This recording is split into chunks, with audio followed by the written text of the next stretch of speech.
Ce que je vous propose, c'est de prendre les questions à la fin de ce webinaire. Et puis, n'hésitez pas à utiliser du coup le module questions dans le module du webinaire. Et puis, je vous laisserai à disposition la présentation enregistrée sur la plateforme Certinet.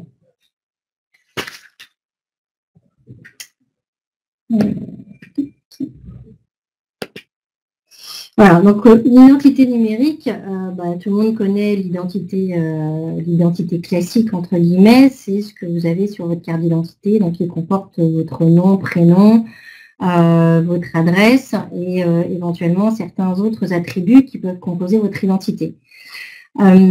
Aujourd'hui, l'identité numérique, elle permet principalement de s'identifier et de s'authentifier de façon certaine. L'idée, c'est que lorsque vous échangez sur la toile, au travers des plateformes numériques de l'État ou à travers d'autres entreprises, les personnes avec qui vous discutez puissent vous authentifier, vous identifier comme étant la bonne personne. Donc en général, c'est vrai que votre identité, elle est masquée au travers d'un login ou d'un mot de passe et ou d'un pseudo, qu'elle a pour vocation normalement de remplacer la carte d'identité pour une personne physique et de remplacer le cabis pour une personne morale. C'est ce qui va constituer en fait votre identité numérique au travers de vos attributs et au travers également de tout ce que vous allez pouvoir laisser comme trace sur le web. Alors c'est vrai que se pose la question de la protection de son identité et des données personnelles. Plus on va dans le digital, plus on discute avec des gens, plus on laisse de traces en fait sur le web et plus se pose la question de la sécurité des transactions, de la protection des identités et de la garantie de l'authenticité des informations qui est échangée. La vraie question au travers de tout ça, donc, c'est comment on se protège et comment on sécurise les échanges. Alors, il y a effectivement la RGPD qui est en pratique en Europe depuis le 25 mai 2018, qui permet quand même de protéger les usages des informations personnelles et des informations d'identité d'une personne ou d'une entreprise. Mais la vraie question au préalable autour de l'identité numérique, c'est ça. C'est comment on s'assure qu'on parle bien avec la bonne personne ou la bonne entreprise et surtout comment on se protège tant sur ces données personnelles que contre l'usurpation d'identité. Alors là, je vous ai mis quelques chiffres en fait sur l'aspect cybercriminalité en France. Donc, ce sont des chiffres qui sont généralement constatés par des grands de la sécurité du type Symantec, qui sont répertoriés par Cisco ou d'autres analystes, qui s'accordent à dire que effectivement, donc, le vol de données personnelles est en constante augmentation. Alors certains acteurs parlent de 30% de croissance annuelle, d'autres vont parler de 40%, mais c'est quand même assez important pour qu'on puisse s'en préoccuper. 30 à 40% de croissance chaque année, c'est juste faramineux. La cybercriminalité touche environ 13,7 millions de personnes par an en moyenne, et rien qu'en France. Quand on sait que la France, ça ne représente que 5% du PIB mondial, on peut imaginer la proportion des personnes confrontées à la cybercriminalité dans le monde. On a 430 millions de personnes qui sont touchées chaque année en moyenne par l'usurpation d'identité. Et alors, je ne sais pas si vous avez déjà assisté à des témoignages de personnes qui se sont fait usurper leur identité, mais c'est juste une vraie tannée que de pouvoir la récupérer. Et ça peut avoir des conséquences assez dramatiques sur la vie personnelle et la vie privée des individus. Donc la vraie question, c'est comment on s'en prémunit au préalable et comment on se protège. On a 445 milliards, ça c'est le coût de la cybercriminalité dans le monde, donc 445 milliards de dollars. Et puis, on observe à peu près un demi-million d'internautes qui sont victimes chaque jour de la cybercriminalité à travers le monde. Ce que ça montre, c'est qu'il y a un vrai sujet quand même autour de la protection des données personnelles, autour de la protection des identités. Et le vrai sujet, c'est OK, il y a des initiatives qui sont faites. France Connect en est une bonne initiative qui permet de vous authentifier de façon sécurisée au travers de certaines plateformes de l'État, du type vos impôts, la CPAM ou même la Poste. Mais c'est principalement ouvert dans un contexte B2C, donc c'est un premier niveau d'authentification. Mais ça reste quand même fragile dans la mesure où n'importe qui pourrait prendre vos accès impôts ou même vos accès à la caisse d'assurance maladie et s'identifier en fait au travers de France Connect. Donc ça pose quand même la question de la sécurité de façon renforcée. C'est un bon point. D'ailleurs, on travaille avec France Connect pour monter sur un niveau un petit peu plus sécuritaire et pour travailler aussi sur la brique B2B pour permettre de délivrer en fait à l'ensemble des entreprises ou des individus une identité numérique qui soit suffisamment sécurisée pour éviter tout type d'usurpation d'identité. Si je reprends un peu sur ce slide de façon très illustrée, c'est voilà, quand vous vous connectez sur le web aujourd'hui et que vous vous connectez en clair, surtout lorsque vous répondez à des informations, des formulaires ou autres, sans être ce soit sur des sites sécurisés ou sans identité numérique sécurisée, voilà ce qui se passe. En gros, tout le monde peut s'approprier votre vie ou en tout cas faire suffisamment d'analytics pour identifier qui vous êtes, où vous habitez, quelles sont vos habitudes d'achat, de consommation et autres.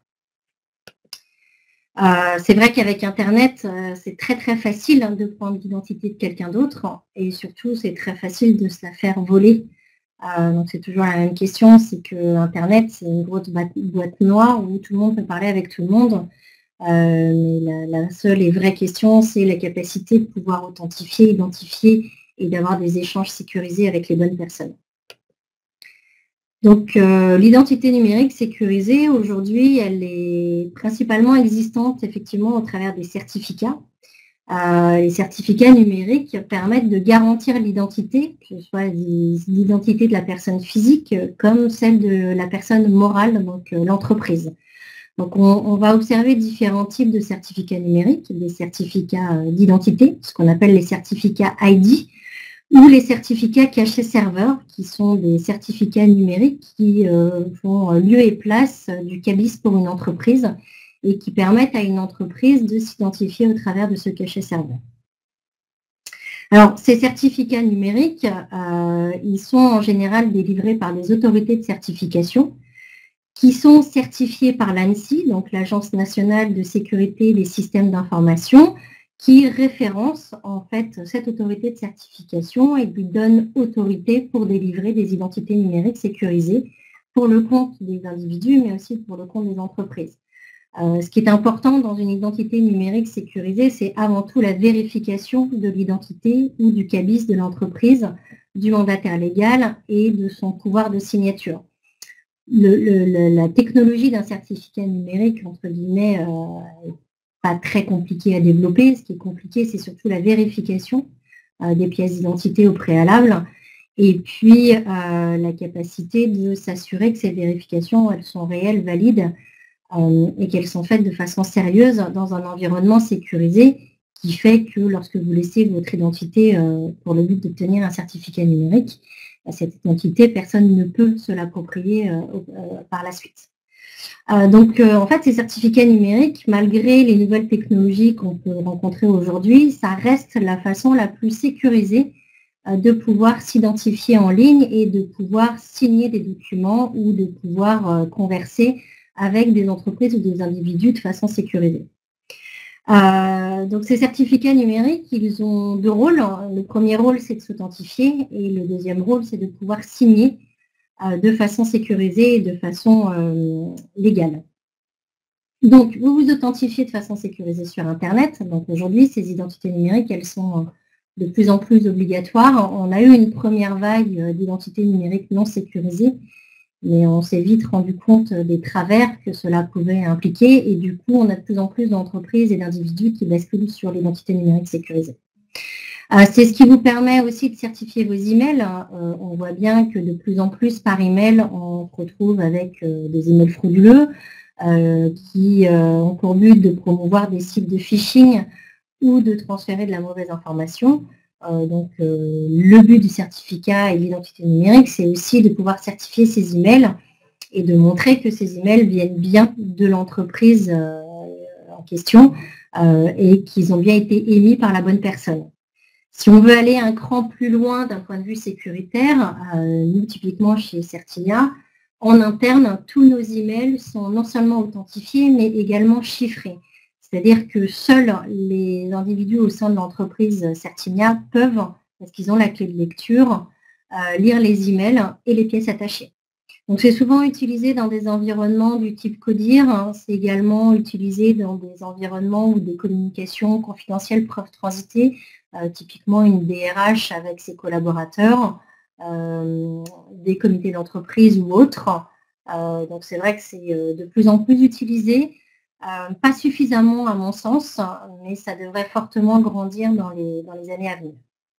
Et puis, le dernier usage, qui est la brique fondatrice de la signature électronique. Une signature électronique, par définition, ce qui compte, c'est surtout de s'assurer que c'est bien la bonne personne qui a signé et que la signature a une véritable validité juridique. Voilà. Et donc, cette identité numérique, aujourd'hui, elle est principalement délivrée au travers d'un certificat numérique. Donc, certificat numérique d'authentification et de signature, qui existe soit sous forme logicielle, soit sous carte à puce. Alors, c'est vrai qu'aujourd'hui, on a principalement l'utilisation de la clé token, qui permet, au travers de cette carte à puce clé token, de s'authentifier et de signer des documents.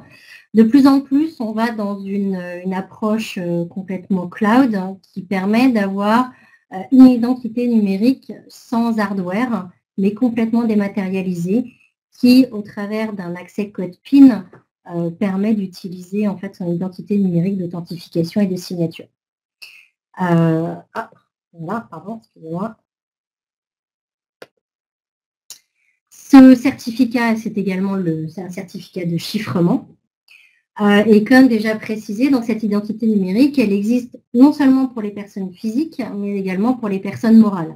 Alors typiquement, c'est utilisé pour tout ce qui est authentification documentaire, sur de la dématérialisation fiscale, par exemple, sur de la dématérialisation RH, mais c'est également utilisé pour signer des documents pour le compte d'une entreprise ou pour le compte d'une personne physique.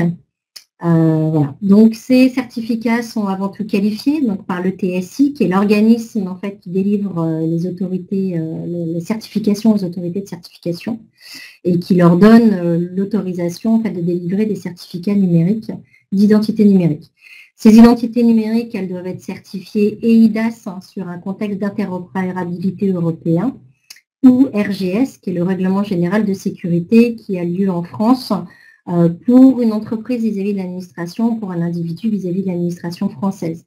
De plus en plus, l'administration française privilégie la norme EIDAS en lieu et place de la norme RGS. Donc, on est en train de basculer en fait, de la norme RGS à EIDAS, mais c'est toujours le RGS qui fait foi, notamment en ce moment, sur la partie administration. Je ne sais pas si vous avez vu passer, mais il y a un nouveau règlement qui est sorti pour tout ce qui est commande publique. Aujourd'hui, pour accéder à la commande publique ou pour répondre à un appel d'offres, il est fortement recommandé en fait, d'utiliser une clé d'authentification et de signature RGS 2 ou 3 étoiles. Si vous voulez vous faire des démarches administratives sur les plateformes numériques de l'État, typiquement immatriculation de véhicules, SILAE, c'est pour tout ce qui est déclaration sociale, ou Chorus Pro pour la dématérialisation de factures avec l'administration, on vous demande obligatoirement un certificat numérique RGS 2 ou 3 étoiles. Voilà. Donc, ces certificats sont valables entre 1 à 5 ans, voilà, renouvelables. Ils doivent être conformes au règlement RGS, Règlement général de sécurité, et EIDAS pour une validité européenne. Seule la LSTI et le TSI délivrent en fait ces certifications auprès des autorités de certification. Pour tout ce qui est RGS 2 et 3 étoiles, on va vous demander une vérification en face à face du futur porteur de la carte d'identité. Alors, certains utilisent des sociétés privées. Nous, on utilise les huissiers de justice.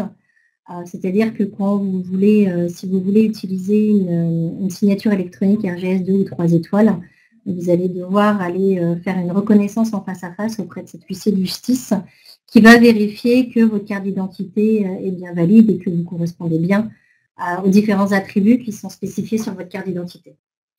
Voilà, donc en France, on a 4 autorités de certification qui sont certifiées pour délivrer des identités numériques aux personnes physiques et aux personnes morales.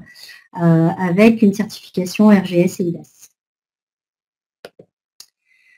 L'identité numérique, alors j'ai commencé à un peu en parler. À quoi ça sert? C'est de plus en plus demandé pour s'authentifier et signer électroniquement des documents avec une valeur légale. Aujourd'hui, typiquement, dans toutes vos communications avec l'administration, on va vous demander de vous authentifier avec une identité numérique sécurisée. Donc, soit vous êtes une personne physique et vous pouvez utiliser les services de France Connect avec la limitation que je vous ai donnée tout à l'heure, c'est que c'est un premier niveau de sécurité, mais ce n'est pas entièrement sécurisé.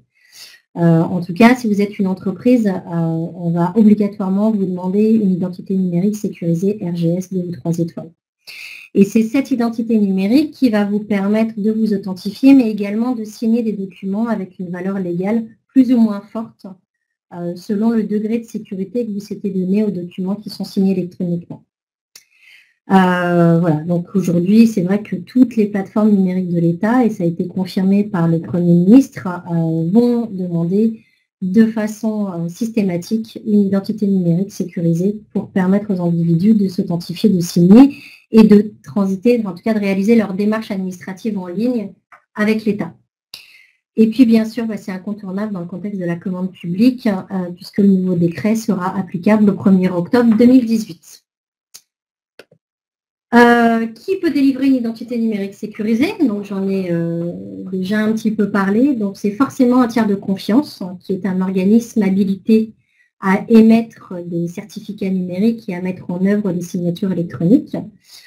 Une autorité de certification qui permet d'authentifier l'identité des correspondants. Donc, cette autorité de certification qui est reconnue comme un tiers de confiance est certifiée par l'ANSSI et par la LSTI pour délivrer, vérifier l'identité des individus et délivrer des certificats d'identité numérique. Donc, c'est le groupe LSTI qui intervient dans tous les États membres de l'Union européenne pour la qualification des prestataires de services de confiance, selon la mise en conformité du règlement européen IDAS. Voilà. Et puis, la LSTI atteste également de la conformité des prestataires européens sur le niveau de sécurité des certificats numériques qui sont délivrés. C'est ce qu'on appelle des prestataires de services de confiance électronique. Et comme je vous l'ai précisé tout à l'heure, on en a 4 en France, donc on est suffisamment peu nombreux pour pouvoir faire parler de nous, parce qu'aujourd'hui, en fait, ça devient de plus en plus généralisé d'utiliser une signature électronique et une identité numérique sécurisée.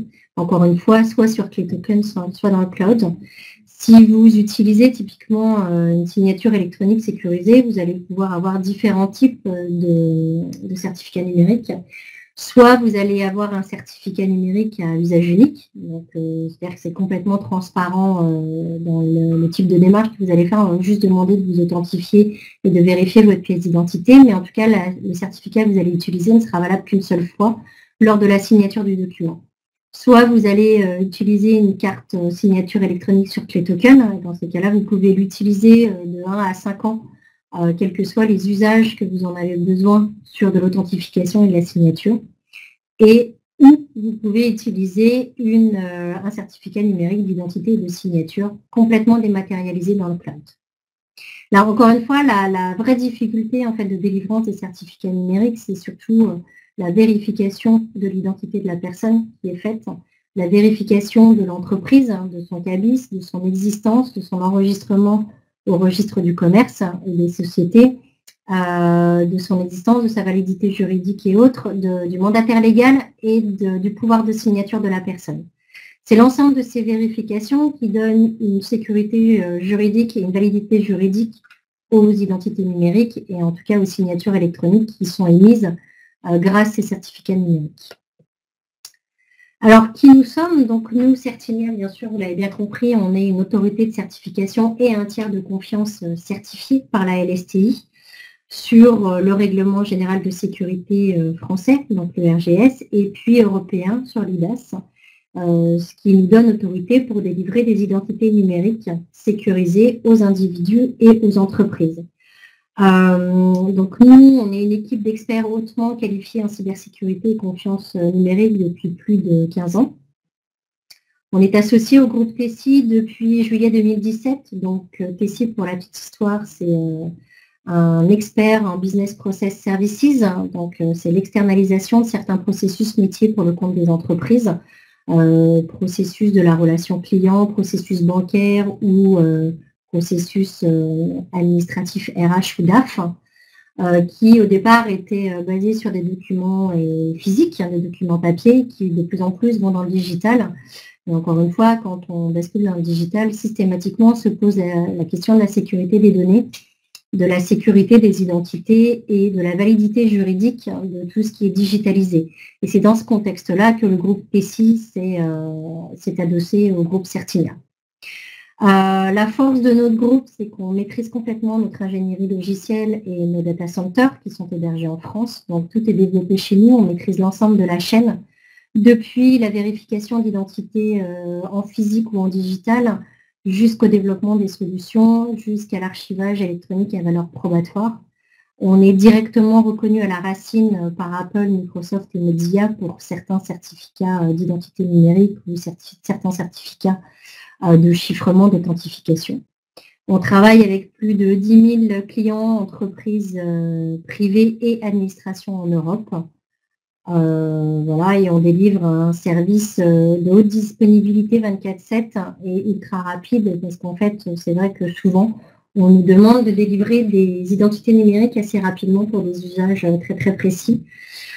On utilise plus de 450 bureaux d'enregistrement délégués, c'est-à-dire que nous, on va utiliser les huissiers de justice en France et en Outre-mer pour la vérification des pièces d'identité et la vérification en face à face, pour tout ce qui est certificat d'identité numérique RGS 2 et 3 étoiles. Bon. Et puis, bien sûr, on a une présence internationale grâce au groupe Tessi, qui est présent à travers toute l'Europe, avec des perspectives de croissance assez rapides hors Europe. Donc, toutes nos solutions sont des solutions qui sont certifiées par l'ANSSI, l'Agence nationale de sécurité des systèmes d'information. Donc, on va s'attacher à sécuriser tout ce qui est échange et identité et protection des données personnelles. Donc, ça commence par la sécurisation des sites web, c'est ce que vous avez sur les certificats SSL et la capacité de basculer un site web en HTTPS. Également, vos serveurs d'application. On va délivrer et garantir l'identité des personnes physiques et des personnes morales au travers d'une identité numérique sécurisée. Donc, c'est ce qu'on appelle les certificats d'identité numérique personnes physiques ou les cachets serveurs. Grâce à ces identités sécurisées, nous avons développé une solution de signature électronique qu'on appelle plus du Digital Subscription Management, c'est-à-dire qu'on va au-delà de la signature électronique avec un parcours complet et complètement digitalisé de souscription, donc qui va de la vérification des identités et pièces justificatives en physique ou en dématérialisé, jusqu'à l'archivage électronique, en passant par un workflow de validation de documents, un workflow de signature électronique et bien sûr la brique de signature électronique sous différents aspects sécuritaires, simples, avancés ou qualifiés selon la norme et le règlement IDAS. L'horodatage, de plus en plus, en fait, quand vous voulez donner une validité juridique à des documents digitalisés, on va vous demander non seulement de les signer avec un certificat numérique sécurisé, mais également de les horodater. En fait, pour qu'un document digitalisé puisse avoir une valeur juridique, il faut qu'il soit signé effectivement et horodaté, puisqu'il faut qu'il soit arrêté dans le temps. Et c'est ce qui vous permet d'utiliser ces documents digitalisés comme des preuves irréfutables. On a développé un accord aussi avec la NTS, donc l'Agence nationale des titres sécurisés, et le ministère de l'Intérieur, une technologie qui s'appelle le 2D Origin, qui permet, en fait, c'est un QR code sécurisé, donc une data matrix qui reprend les éléments clés d'un document, qui, grâce à un flashage via une application sous iPhone ou Android, permet de vérifier l'authenticité et l'intégrité des informations sur un document, qu'il soit physique ou numérique. Donc, c'est typiquement utilisé sur les pièces de justificatif de domicile EDF ou d'autres grands groupes de l'énergie. C'est également utilisé sur votre vignette critères, des diplômes ou des cartes professionnelles pour attester de l'authenticité et de l'intégrité d'un document ou d'une information. Et puis, la dernière brique de solution, c'est ce qu'on appelle mapreuve.com qui permet en fait de déposer des faisceaux de preuves tout au long de la vie de création d'une solution, d'un produit, d'une offre ou d'un document. L'idée, c'est de vous accompagner dans la constitution de dossiers de preuve en cas de vol, usurpation, propriété intellectuelle, copie et autres. Voilà. J'en ai fini pour ma présentation sur l'identité numérique. Donc, c'est un rapide aperçu de l'identité numérique sécurisée. Encore une fois, ce sont des sujets qui sont en forte croissance. Donc, je pense qu'il est important de repréciser ce qu'est une identité numérique et surtout ce qu'est une identité numérique sécurisée. Tout le monde ne peut pas délivrer une identité sécurisée et il est de plus en plus important, que ce soit pour les individus ou pour les entreprises, de s'en équiper pour éviter tout ce qui est vol de données personnelles, usurpation d'identité ou même fraude sur des contrats commerciaux. Voilà, donc j'ai vu qu'il y avait quelques questions, donc je vais essayer d'y répondre. Quand vous préférez les cartes à puce aux certificats logiciels, je vais dire que ça va dépendre en fait des règles de sécurité des entreprises. Il y a certaines entreprises qui réfutent en fait l'utilisation de clés USB ou de cartes à puce. Donc on va dans ces cas-là privilégier le certificat logiciel. Ça va dépendre des usages. Est-ce que c'est une identité personne physique ou une identité personne morale? Quand c'est un cachet serveur, c'est forcément logiciel. Quand c'est une personne physique, on va surtout aller sur de la carte à puce clé token ou des certificats hébergés dans le cloud. Voilà. Donc en gros, il n'y a pas de règle de préférence, ça va dépendre, est-ce que c'est une identité numérique personne physique ou morale? Est-ce que c'est pour de la signature de documents en masse ou de la signature de documents contractuels à la volée, entre guillemets? Est-ce que c'est pour du usage unique ou du multi-usage? Est-ce que c'est pour l'authentification, la signature sur des plateformes d'administration? Voilà, on va regarder un petit peu tous ces usages et vous accompagner sur le fait d'utiliser principalement une carte à puce ou des certificats logiciels. Deuxième question, est-ce que les éditeurs logiciels ont leur propre politique d'acceptation des autorités de certification ou y a-t-il une charte communément acceptée? Non, il n'y a pas de charte. En gros, vous n'avez pas le choix que d'utiliser, entre guillemets, une autorité de certification pour vous garantir de la validité juridique et de l'authenticité des certificats numériques d'identité et d'authentification qui sont délivrés. Donc, vous avez le choix entre 4 autorités de certification et le choix va se faire sur la certification de l'autorité de certification. Est-ce qu'elle est certifiée RGS uniquement ou RGS et IDAS? Est-ce qu'elle gère non seulement les opérations, mais également le développement logiciel?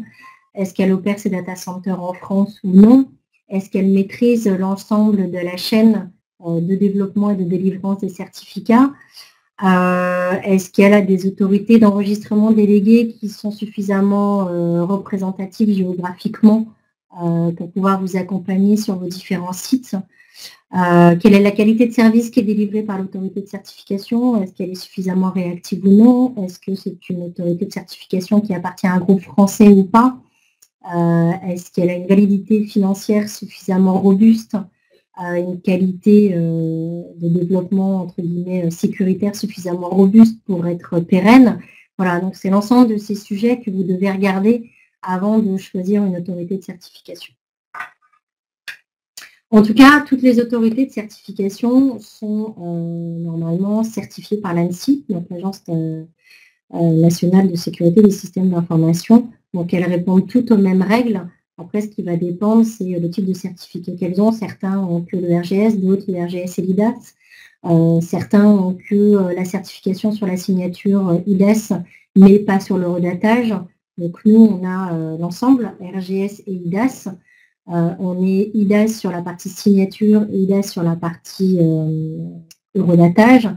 On a une qualité de service qui est reconnue comme étant excellente. On a un portail web qui est ultra responsive. Donc voilà, en fait, c'est l'ensemble de ces critères de qualité de service que vous devez regarder. Est-ce que les éditeurs peuvent être aux US? Alors, les éditeurs, oui, typiquement qui prennent en compte les autorités de certification, en tout cas les certificats d'authentification et de signature sont américains, donc Microsoft, Google, Mozilla et autres, et Apple. Ce qui veut dire que nos autorités de certification françaises sont effectivement reconnues par les éditeurs de logiciels américains qui sont des constructeurs ou qui sont des éditeurs de solutions applicatives. Ce qui vous permet de vous authentifier en fait de façon certaine et très sécurisée au travers de ces applications. Donc la vraie qualité aussi d'une autorité de certification, et c'est un point important à souligner, c'est de vous assurer qu'elle est bien référencée par les éditeurs américains, Microsoft, Google et Apple, ce qui simplifie fortement la procédure, parce que quand vous allez vous connecter sur Google, si l'autorité de certification n'est pas reconnue par Google, bah forcément, en fait, vous allez être rejeté, puisque votre certificat d'identité numérique d'authentification ne sera pas reconnu. Pareil sur Microsoft, si votre certificat n'est pas reconnu de façon native sur Microsoft, votre autorité de certification sera réfutée et du coup, bah, vous ne pourrez pas vous connecter de façon sécurisée. Donc vraiment, voilà, une autorité de certification, c'est à la fois une vérification du niveau de sécurité qui est délivré sur les aspects logiciels et sur la vérification des pièces d'identité, sur son infrastructure. C'est également la qualité de service qui est délivrée, c'est le niveau de certification de l'autorité de certification et son niveau de reconnaissance dans les applications et dans les moteurs de recherche. Voilà.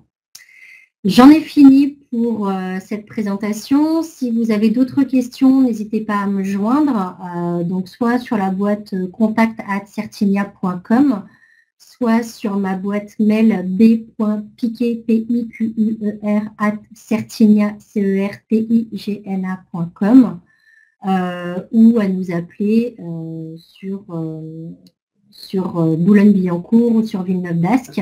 En vous connectant sur www.certinia.com, vous allez avoir tous les détails de contact à notre société. Voilà, j'espère que c'est un peu plus clair sur l'identité numérique. Si jamais j'ai omis de répondre à certaines questions, ce qui est possible parce que je n'ai pas pu répondre à toutes vos questions, le temps étant écoulé, n'hésitez pas encore une fois à me contacter ou à nous envoyer des demandes sur notre site internet. Voilà, je vous souhaite une bonne journée et puis je vous dis à très vite sur certinia.com. Merci beaucoup, au revoir.